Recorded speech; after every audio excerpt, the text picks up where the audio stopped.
Welcome viewer, I am Murugan S. This video tutorial describes, add a show desktop icon to taskbar in Windows 11. Right-click New Shortcut. Copy text from description and paste it.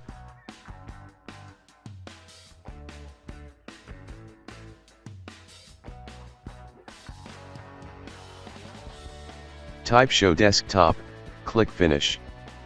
Right-click Properties.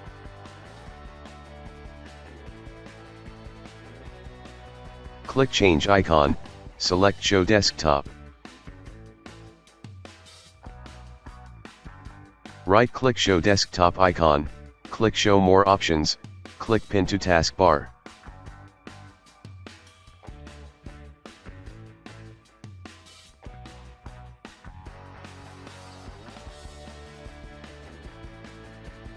I hope this video tutorial helps to you. Please like, share and don't forget to subscribe my channel. Thank you very much. See you next video.